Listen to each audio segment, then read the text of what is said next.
So Lavrov is trying to work his way out of the mess that Putin is in having to come to a peace agreement or a ceasefire or something by attacking the credibility of the EU.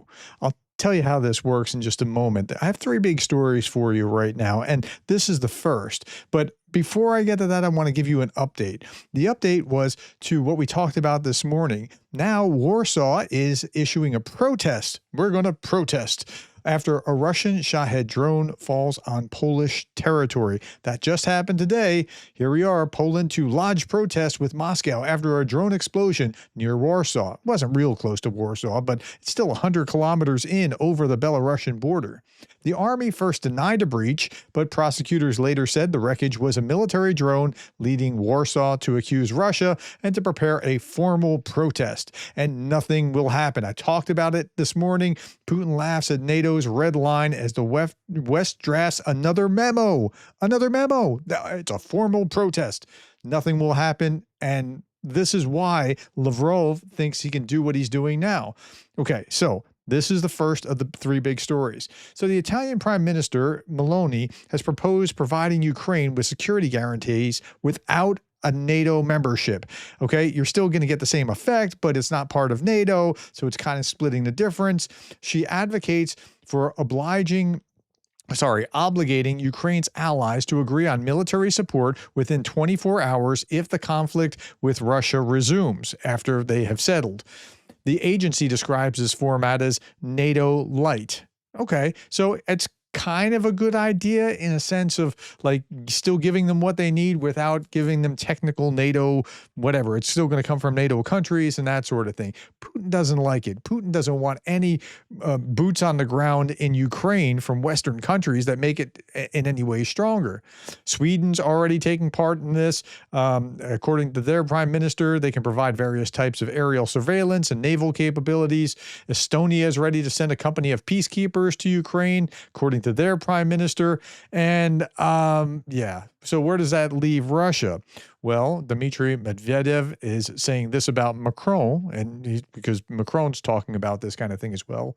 The brainless Gaelic rooster can't let go of the idea of sending troops to Ukraine. We've stated it clearly. No NATO forces as peacekeepers. Russia will not accept such a security guarantee. So if you're from a NATO country, that's not going to work for Russia. Then Lavrov implicitly rejects the idea that Russia might accept Western security guarantees at all. They're not taking into account Russian security interests by doing that. That's what his argument is. And he's going to go even further. Okay, Lavrov wants Russia to be one of the security guarantors for Ukraine. I'm not making this up. Like, I mean, it's really, I mean, I don't even know what to say here. He thinks that then the guarantees will be truly reliable, like they were at the Budapest Memorandum. Like, I mean, the irony is just, it's palpable. We support the idea that these guarantees must be truly reliable. Here we have a very good example, which came from the Ukrainian side itself, as was the case in Istanbul in April of 2022, he says. Okay, I'm making this up. Just look at the text. We support the idea that these guarantees must be truly reliable. Here we have a very good example in which it came from itself, and as in Istanbul in April of 2022. Wait a minute. This is a time for a record scratching kind of moment. Okay, so why am I doing that? What actually happened in April of 2022 in Istanbul? First, let me finish what he has to say. The Ukrainian side proposed, and our delegation at the time agreed to work out security guarantees that would involve all permanent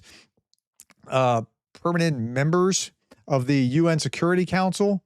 He's going to go on to say, that is the Russian Federation, the People's Republic of China, the United States, France, and the United Kingdom. In addition, other countries. Now, he doesn't say the next important part. He just goes on and says, in addition, certain other countries were mentioned, including Germany, Turkey, etc. Okay, so why did the record skip? Well, because the details about the Ukrainian security guarantees to which Putin may have agreed remain unclear at this time, but the Kremlin may be attempting to resurrect its demands about security guarantors from April of 2022. Why is this important when we're talking about Istanbul in April of 20 or Ukraine could have made a deal and they walked away? Well, what was the deal? The April 2022 proposed treaty listed People's Republic of China, several Western states, and Russia as the security guarantors for Ukraine. Guarantors, now the proposal also stated that guarantor states provide Ukraine with aid in the event of a future attack, only after all guarantor states had agreed to such a decision. like that was ever going to happen if Russia was part of it and Russia was part of the attacking power. Like it's just, I mean, this is one of the most ludicrous things that I ever. So he's just not being serious about this. Like he's not at all trying to get to some meaningful result. Did Putin ask Washington, and this was a great comment, did Putin ask Washington, Berlin, Paris, or London for permission to deploy North Korean troops, let alone Russian troops? Right? Why would anyone want to consult Moscow on security guarantees for Ukraine? It's a good question. Like, why did they get a veto or a vote? Like, it just doesn't make any sense. Okay. The Russians, how were they looking at what happened with the recent, well, we know how they were looking at the Alaska summit, but how are they looking at the recent meeting in Washington? After the meeting of Trump, Zelensky, and the European leaders, says Steve Rosenberg of the BBC, reading the news in Russia. One Russian paper says Zelensky and Europeans poured sugar into the gas tank of the Alaska negotiations. Now, I don't know if you know anything about how that works, but if you pour sugar into a gas tank, you're going to ruin the engine because it's just going to foul it up. So that's what the metaphor was. They sweet talk Trump. Another paper, details of Ukraine settlement are more and more confusing. Yeah, it is. And Lavrov is trying to make it even more confusing here. Now, he's going on to something even more strange. For whatever reason, he wants to talk about Finland. And remember the thing with Estonia, Latvia, and Lithuania, where the foreign ministry was talking about, well, it's because of all the things that the Soviets gave them. That's why they were doing well then, and now they're the backwater of Europe. Okay, he wants to do the same with Finland. Let's look at this. Finland, for many, many decades after World War II, enjoyed the best conditions for economic growth, addressing social issues, ensuring the well-being of its population, largely thanks to the supply of Russian energy resources, and in general through cooperation with the Soviet Union, and later with the Russian Federation, including in the context of very profitable operations of Finnish businesses on our territory. Yeah, okay, they're doing great because they're associated with us. The benefits that Finland gained from these special relations with our country, he goes on to say, is special because it had decided to be neutral, were in an instant thrown into the garbage dump. Like, Finnish neutrality was such a wonderful thing, and then they threw it all away. Let's just look at how Finland is doing compared to Russia. Now, Finland's a much smaller country, right? It's got a smaller GDP or smaller population, and so it's going to have a smaller GDP. Nominal GDP in Finland was about $300 billion US. In Russia, nominal GDP, that's gross domestic product, was 2.8 trillion. So Russia dwarfs Finland, but by population size, Russia dwarfs Finland. But if you look at it in a relative context, Finland's just kicking the crap out of it. Like look at what Finland is doing, pound for pound economically compared to what Russia is doing.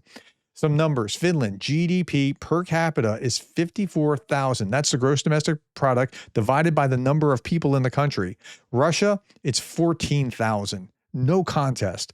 Average salary, 4,700 in Finland. In Russia, it's $616. Average pension is $2,449 as opposed to $214. Finland's doing a whole lot better than where Russia is. Okay. Russian foreign minister, again, the probability of a meeting. Now, here we're not even talking about security guarantees. We're talking about, is Putin going to meet with Zelensky? The probability of a meeting between Zelensky and Putin before the end of August is 0. In the future, the chances are also extremely small or completely absent. A summit between Putin and Zelensky is nothing more than Trump's fantasy.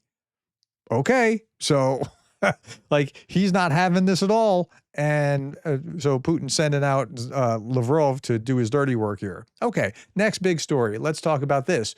Trump made some kind of bizarre statement, and I know that he makes lots of bizarre statements. I get that. But Donald Trump, I didn't give him Crimea. Crimea is massive. I'd like to say the size of Texas.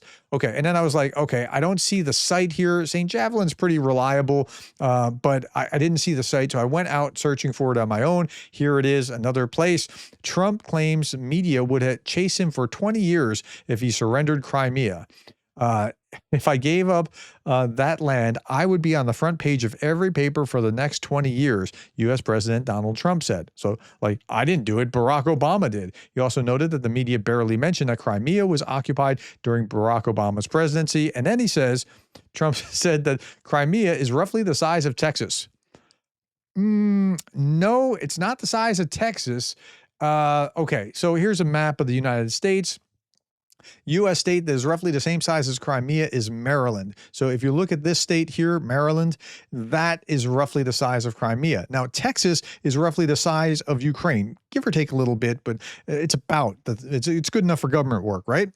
Now, if you want to understand something, this is the analogy that I normally give. Ukraine's about the size of Texas. This is North Carolina. What's occupied in Texas is roughly the size of North Carolina inside Texas, and that would include Crimea. Okay, so that's how, at least for Americans, how you can process that fairly easily. All right, now, President Stubb about the amount of Ukrainian territory that Russia wants. I guess for an American audience, having studied in the U.S. and for many years, the best way to explain it is that you take the relative landmass of what Russia wants right now from Ukraine, it would be a little bit like you give up Florida, Georgia, South Carolina, North Carolina, and even Virginia, and then bumping into Maryland. What's he mean? So he's saying this. If giving up Crimea is like the U.S. saying, it's okay, we're going to give away all of this. That's what we're going to give away. And, you shouldn't have to worry about it. That is what the Russians are expecting. And does it make any sense that they would give that up? Right? So that's what Russia wants right now from Ukraine. Okay. Hillary Clinton, this was a few days ago, actually. Hillary Clinton said that she'd nominate Trump for a Nobel Peace Prize if he ended the war without Ukraine giving up land. And here it is on Fox News. Just listen to this. Did you see that Hillary Clinton yesterday said that if you got this deal done and not capitulate to Putin, that she would nominate you for the Nobel Peace Prize? If President Trump were the architect of that, I'd nominate him for a Nobel Peace Prize. Well, that puts Trump in a really weird place because he was chanting "lock her up" in the 2016 election. Very nice. I may have to start liking her again. In fact, did you see that Hillary Clinton? I might have to start liking her again. Okay. Meanwhile, this morning, I talked about the fuel shortages that are spreading throughout the country in Russia, not due to anything the West has done, but thanks to Ukrainian drone strikes on oil refineries. Look at the trucks lined up. These trucks are queued on the major Moscow-Rostov-Krasnodar highway. And because, they need to. I talked about this. Where was it? I talked about this yesterday. When I talk about so I talked about it in two places, actually. I talked about this in my last video here, which cracks first, the economy or Russia's defense, and just comparing notes between that, mostly focused on the economy. And then I also talked about the Russian economy here just a day ago. But like, if you haven't seen this, which cracks first, go back one video and see that. And yeah. And here are some more videos that I didn't show, or like images that I didn't show you. Cues at the petrol station in Abkhazia, the city of Sukhumi, Abkhazia. Oh man, I can't do that. I'm mispronouncing whatever the city is a part of Georgia. Abkhazia. I'm close to it. part of Georgia occupied by Russian occupiers. So they have it. They're experiencing it too. A fuel shortage in Russia. Cars queue for hours at an empty gas station as they wait for the next fuel tanker to arrive in Primorsky Krai. Ukrainian drones took out nearly 20% of Russian oil refining capacity in recent weeks, and the hits keep coming. All right. So I'll leave you with this by Darth Putin. Day 1274 of my 3-day war. It's going so well that the country with massive reserves of oil is running out of fuel. I remain master strategist. Okay, that's all that I have. Thank you, my friends, for your time and your patience with my pronunciation and the comments that you're going to put below and the likes and the shares and the subscribes. And thank you for being the kind of person that cares about Ukraine.